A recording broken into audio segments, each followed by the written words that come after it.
आम्ही कुणीही कधी दबावाचं राजकारण केलं नाही। गुंडागर्दी दबावाचं राजकारण 65 वर्ष काँग्रेस पार्टीने केलं। मधल्या काळात उबाटा आणि त्या ठिकाणी या लोकांनी प्रचंड सरकारचा वापर करून गुंडशाहीच्या माध्यमातून निवडणुका लढल्या। या राज्यामध्ये एक तरी मतदार दाखवा किंवा एक तरी उमेदवार दाखवा ज्याच्यावर आम्ही या ठिकाणी जोर जबरदस्ती केली आहे। काहीतरी आपले लोक आपल्याला सांभाळता येत नाही आणि म्हणून लोकांवर आरोप करायचा। खरं तर मी तर आभार मानेल ज्या ठिकाणी निवडणुका बिनविरोध केल्या गेल्या त्या सर्वांचे, की आज ज्या पद्धतीने क्रायसिस आहे पेट्रोल डिझेलचा, त्या डिझेल पेट्रोलच्या क्रायसिसमध्ये त्यांनी समजदारी घेतली। कारण निवडणूक शेवटी संख्याबळावर आहे। नागपूरची निवडणूकसुद्धा 580 BJP आणि 260 MUA कशी निवडणूक होणार आहे? एकतर्फीच आहे। काय फरक पडला असता नकोत केली तर? याने फायदा असा होतो की आपल्याला जे राजकीय नुकसान होतं, पेट्रोल आहे, डिझेल आहे, गाड्या आहे, घोड्या आहे, या सर्व लागत नाही। त्यामुळे निवडणूक ही एकतर्फी झाली पाहिजे, निवडणूक ही बिनविरोधात झाली पाहिजे। मी सर्वांनाच अपील केली होती की बिनविरोध करून घ्या, कारण मतदान असलं पाहिजे। ज्या ठिकाणी अटीतटीची फाईट आहे त्या ठिकाणी आमचं म्हणणं नाही आहे, पण एक साईड निवडणूक आहे त्या ठिकाणी मात्र एकतर्फी झाल्या पाहिजे। आणि या ठिकाणी ज्या निवडणुका झाल्या आहेत बिनविरोध, त्या ठिकाणी वन साईड मतदान आहे।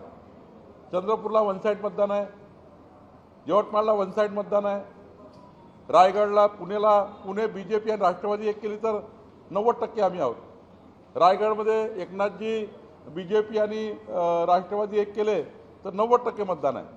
काय होणार आहे निवडणूक लढून? आणि त्यामुळे मला वाटतं या निवडणुका पारदर्शी झालेल्या आहेत। या निवडणुकीमध्ये जे आमदार निवडून येतील त्यांना मी शुभेच्छा देतो आणि अशीच परंपरा महाराष्ट्राची राहिली पाहिजे। निघेल, निवडणुकीच्या शेवटपर्यंत निघेल, निवडणुकीच्या शेवटपर्यंत निघेल। साहेब हे सांगा, शर्तभंग ब्रीच ऑफ याच्यामध्ये 40 पट हे होता, दंड होता, तो किती कमी करण्यात आला? तो आता वेगवेगळ्या जमिनीकरता वेगवेगळा आहे, त्याचं मोठं स्टेटमेंट आहे। नजूल करता किती, महाराष्ट्र शासनाच्या जमिनीकरता किती, सिलिंग करता किती, असं वेगवेगळं आहे। त्यामुळे अत्यंत कमी केलेलं आहे। आता कलेक्टरकडे जाऊनच शर्तभंग रेग्युलाइज होतात, मंत्रालयात याची गरज नाही। अनेक ठिकाणचे तुमचे जे नगरसेवक होते त्यांना यांची तयारी सुरू होती, त्यांना गृही परत पाठवलं जात आहे, तर तुम्ही निश्चित आहे का थोडं मतदारसंघ? आमचे नगरसेवक फक्त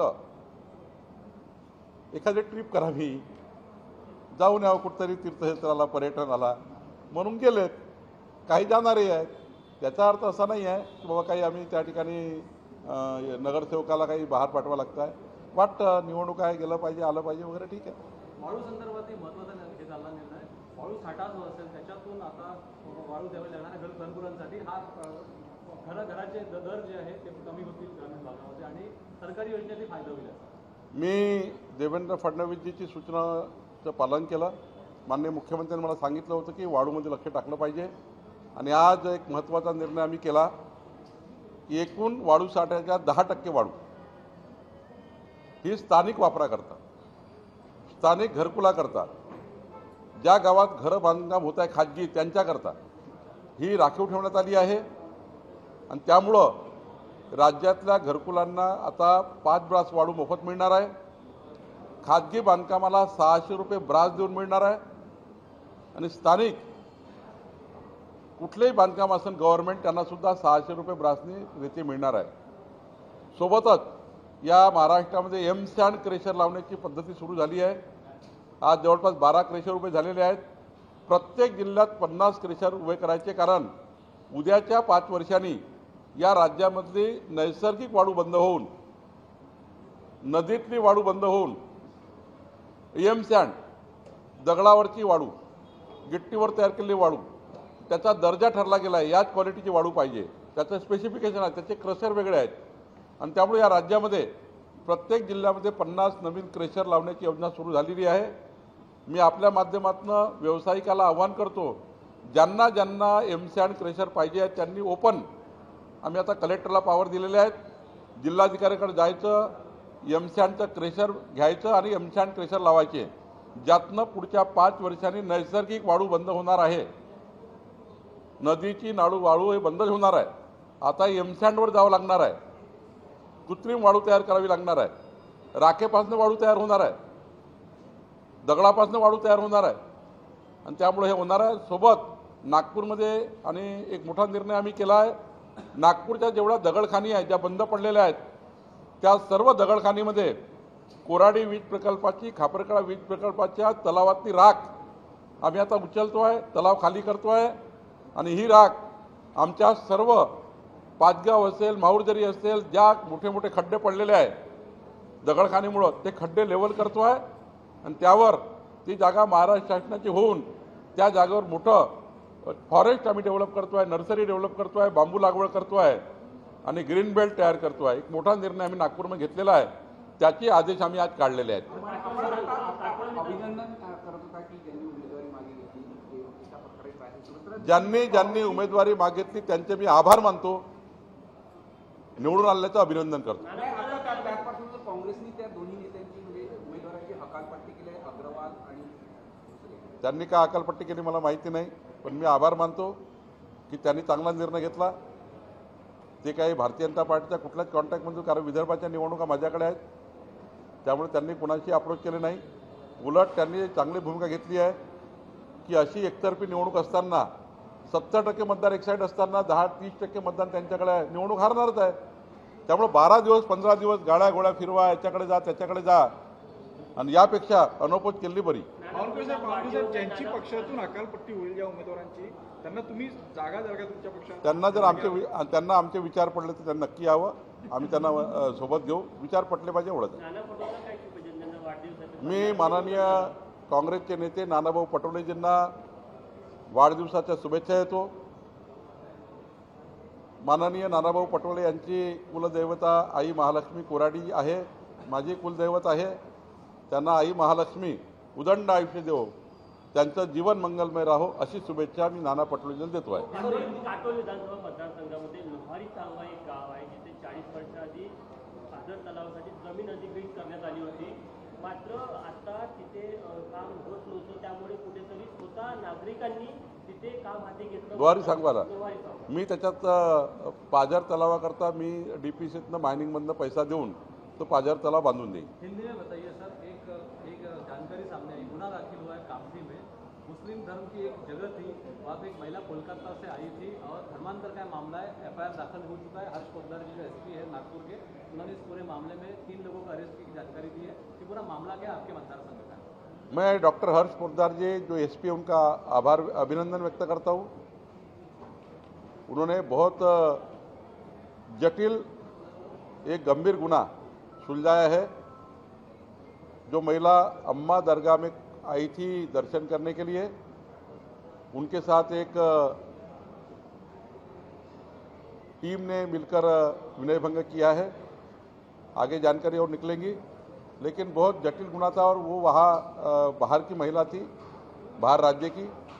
लेकिन इस प्रकार से कामठी के अम्मा दरगाह के एरिया में इस प्रकार से दुर्व्यवहार होना और बाहर राज्य की कोई महिला अगर दर्शन को आती है उसके साथ ऐसा व्यवहार होना ये ठीक नहीं है. पुलिस ने बहुत अच्छा काम किया है. ये बड़ी चौकसी उन्होंने की है. मैं पुलिस का अभिनंदन करता हूँ. सर, हिंदी में जानना चाहेंगे, शिक्षा मंत्री धर्मेंद्र प्रधान की इस्तीफे की मांग को लेकर कांग्रेस जनता पार्टी कल दिल्ली के जंतर मंतर में आंदोलन कर रही है. कल आंदोलन के बाद चर्चा करेंगे. मराठीतच हे सांगा. हम बोलेगा ना बोलेगा बोलेगा तीन विरोध चुनाव हुए हैं, कांग्रेस का आरोप लगा रही है कि बीजेपी ने पैसे देके ये सब चुनाव जीते. मैं आपको बहुत जवाबदारी से कहता हूँ, कोई भी चुनाव में कुछ भी ना दबाव, ना सरकारी तंत्र का दुरुपयोग, कुछ भी कहीं नहीं हुआ है. मैं आभार व्यक्त करता हूँ उन सारे उम्मीदवारों का जिन्होंने उम्मीदवारी वापस ली है. पेट्रोल डीजल के क्राइसिस में और जहाँ पर 70-80% वोट एक साइड है, रायगढ़ में राष्ट्रवादी कांग्रेस बीजेपी सेना 70%, पूना में 90% बीजेपी राष्ट्रवादी कांग्रेस शिवसेना, हमारे यवतमाल में वन साइड है, चंद्रपुर में वन साइड है, जहाँ जहाँ बिनविरोध चुनाव है वहाँ बीजेपी और अलायंस करके 70-80% वोट है। क्या करके लड़के फायदा है? क्या होगा? उनके वोट वो लेंगे, हमारे वोट वो लेंगे, फायदा क्या होगा चुनाव का? इसलिए उन्होंने अच्छा काम किया है। चुनाव ये हुआ, मैंने सारे 17 सीटें इसी प्रकार से बिनविरोध होना चाहिए अपील की थी। कुछ लोगों ने अपील मानने की, कुछ लोगों ने नहीं की। तो मुझे लगता है कि अच्छा लोकशाही में अच्छा ये एक उदाहरण है। मुझे लगता है ऐसा ही होना चाहिए। बावनकुळे जी, जिस तरीके से अम्मा के जो आपका चुनाव मतदार क्षेत्र है वहाँ पे जो पहली घटना सामने आई है धर्मांतरण के प्रेशराइज किया गया था वो महिला को, SIT भी गठित की है हर्ष पोद्दार जी ने, और जानकारी ले रहे हैं कि और भी ऐसी कोई महिलाओं के साथ ऐसा हुआ है क्या? कैसे देखते हैं? देखिए, अम्मा का दरगाह कामठी में है, वहाँ पर दूसरे राज्य से एक महिला दर्शन करने आई थी। उनके साथ जो 3-4 लोग मिलकर कुछ दुर्व्यवहार किया है, वो पुलिस ने पकड़ा है। बहुत जटिल केस थी और कठिन भी केस थी, लेकिन उसको ढूंढ के निकालना, उस पीड़ित महिला को दूसरे राज्य से उनका बयान लेना और कड़ी कार्रवाई करना, इसमें और आगे की कड़ी पुलिस तपास कर रही है, इंक्वायरी कर रही है। आगे भी क्या क्या हुआ है वो देखेंगे और इन लोगों को नहीं छोड़ेंगे। इन लोगों को गंभीर गुन्हे पुलिस ने दाखल किए हैं और ऐसे करने वालों को नाही बख्शा जाएगा। मराठीचं शेअर सांगा, कामठीमध्ये ज्यापासून विरोध दाखल झाला आहे,